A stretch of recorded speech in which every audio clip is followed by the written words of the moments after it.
On a cold Colorado morning, a woman drives through Daniels Park. She was a foster parent, and she had several kids in the car. And she looked out, and it appeared to be a female body in the fields. She kept driving, and she saw a road worker pulled over and told him what she saw. And he decided to, get out of there and call law enforcement. Douglas County officers did arrive. The investigators found a younger female, probably at that point late teens, early 20s, lying on her back. You could see that there are two sets of footprints going in and only one set coming out. And they looked like they were like a boot, like a cowboy boot. So we now know that the crime scene occurred here because this person is walking. They're not being carried in and just dropped.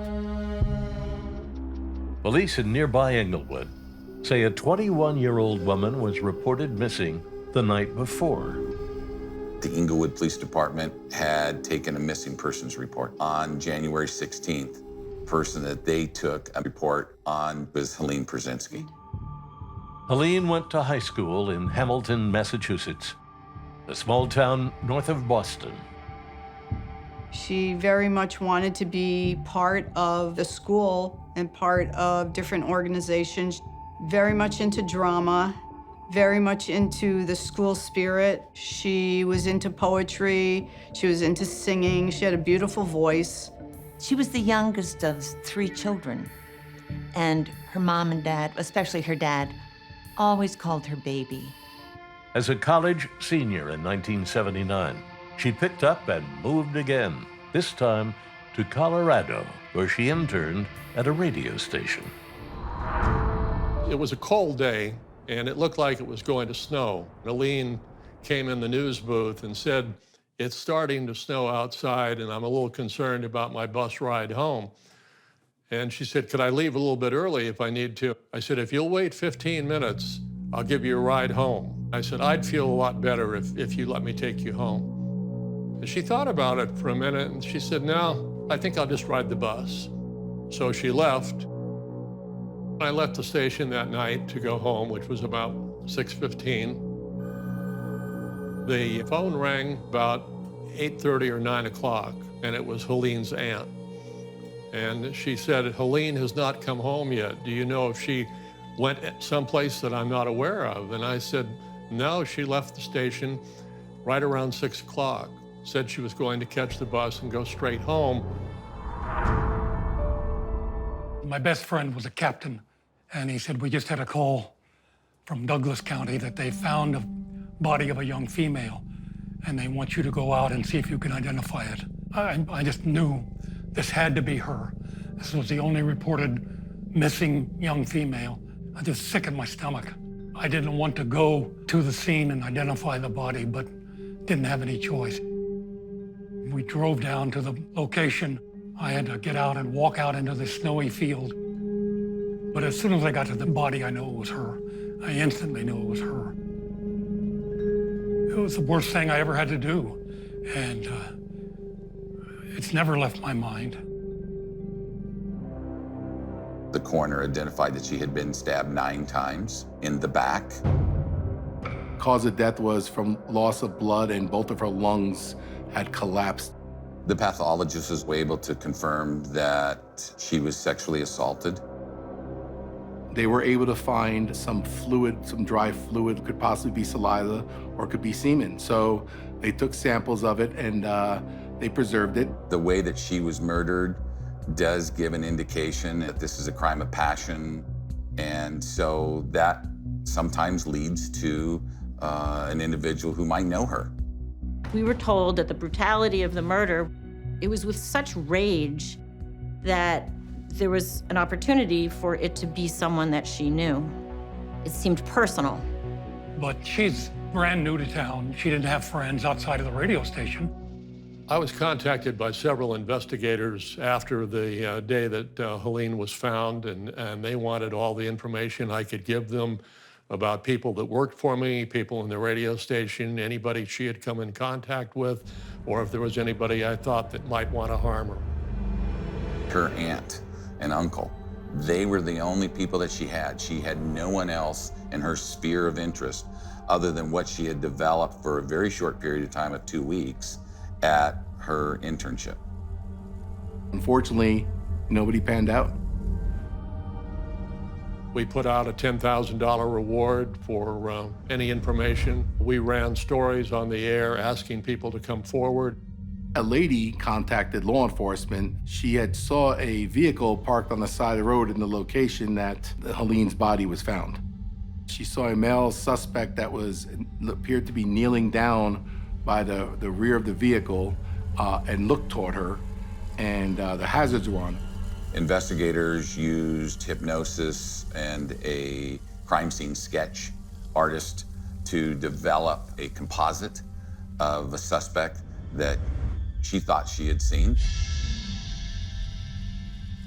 They have a composite of this white male with, thick hair kind of parted to the side with the mustache, but it was aired and nothing ever came of it. I made a promise to her parents that I would not rest until we found out who, why, how, and get the answers for them.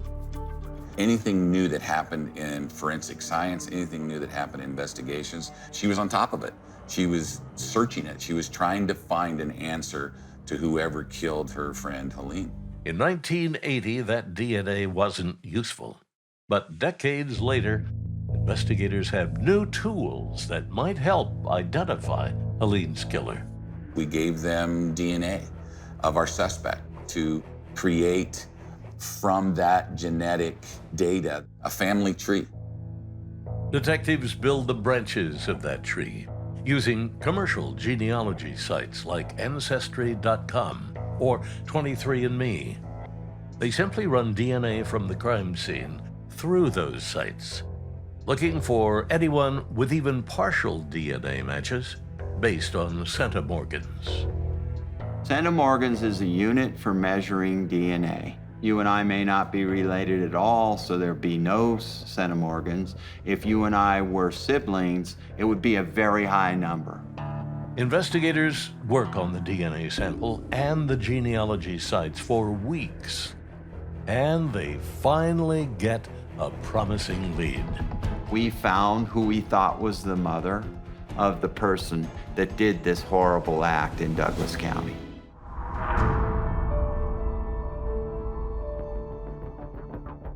She was the mother of multiple kids, but the women could be thrown out right away. They didn't commit this crime because it was a male sample. It was a semen sample. But by all accounts and all records, she didn't have any boys. When detectives question the woman's relatives, they get one step closer to the truth. They discover she'd given up 2 sons for adoption. My genealogist and this detective dug deeper. And what they came up with was a very old newspaper article about a reunion between this woman and her son. And in that article, they mentioned another son. Now we knew she had 2 boys. We were able to eliminate one of the sons very quickly because his DNA was already in the CODIS DNA system and was no match. The younger brother that we focused on, his name was Curtis Allen White. Mr. White had committed a rape before 1980. He had gone to prison for that rape. In fact, he used a knife. This is long before DNA, so there was no DNA database for him to go into. He served a very short sentence for such a violent crime, and then he paroled to Colorado. He was out here during the time that Helen came here in 1979 and was out here during the time that Helen would have been murdered. So now we're feeling like, okay, this could be our guy. We check his fingerprints and they come back to a guy named James Curtis Clanton down in Florida. So detectives follow up on that, and James Curtis Clanton is arrested in 1998 for domestic violence. And once they send the booking photo to us, When it was compared to the composite drawing that was given to us by a lady under hypnosis in 1980, were almost identical. We talked about how I don't really care about stolen cars from 1980 in Colorado, but we do care about a young woman in Colorado in 1980. And we want to show you a picture of her and see if you recognize her.